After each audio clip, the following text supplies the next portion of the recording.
चीन को दुनिया में एक ताकतवर देश के तौर पर देखा जाता है। चीन ने अपने आप को हर तरफ से मजबूत कर रखा है, चाहे वो उसकी सेना हो या फिर अंतर्राष्ट्रीय बाजार में उसका रुतबा, हर तरफ से। लेकिन चीन के अपने पड़ोसी देश से काफ़ी तरह से विवाद भी चल रहा है और इन विवादों में एक विवाद है दक्षिण चीन सीमा विवाद। इससे पहले भारत और चीन के बीच सिक्किम विवाद तथा भारत भूटान और चीन के बीच डोकलाम विवाद के बारे में सुन चुके हैं। दरअसल चीन दुनिया की सबसे बड़ी अर्थव्यवस्था और सैन्य ताकत के तौर पर खुद को स्थापित करना चाहता है। इसके लिए चीन को अपनी इंडस्ट्री को 24 घंटे चालू रखना जरूरी है। उसके लिए चीन को ज़रूरी एनर्जी दक्षिण चीन सागर से मिलती है, जो कि इस वक्त खनिज तेल और गैस से भरा हुआ है।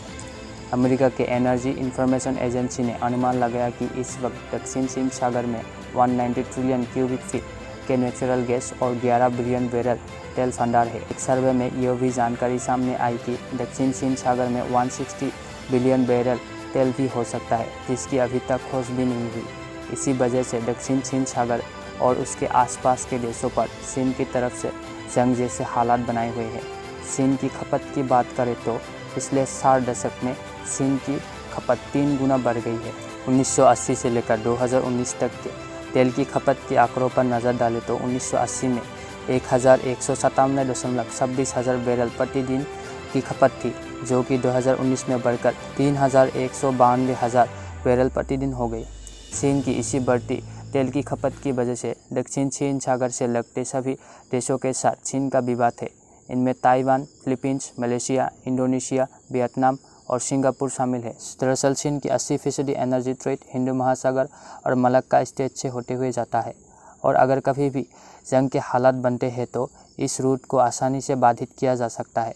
अगर ऐसा हुआ तो चीन अलग अलग तरीके से अपनी ऊर्जा ज़रूरतों को पूरा करना चाहेगा और उसी के चलते उसने पाकिस्तान में CPEC और दक्षिण चीन सागर के लिए दुनिया की नाक में दम कर रखा है। वही भारत की बात की जाए तो भारत का 50 से 55% समुद्री व्यापार इसी रास्ते से होता है, क्योंकि भारत के सबसे बड़े व्यापार साझेदार देश एशियन देश है। भारत के सबसे अधिक प्रत्यक्ष विदेशी निवेश मॉरिशस से आता है। इसके अलावा दुनिया के 1/3 व्यापारिक जहाज़ इसी समुद्री इलाके से गुजरता है। अब यदि इस क्षेत्र में चीन की दादागिरी चलने शुरू हो गई तो वो कभी भी भारत के समुद्री व्यापार पर प्रतिबंध लगा सकता है, जो कि भारत की अर्थव्यवस्था पर बहुत ही नुकसानदायक होगा। बहरहाल चाइना के इस दादागिरी को रोकने के लिए भारत को क्या कदम उठाना चाहिए, कमेंट करके ज़रूर बताना।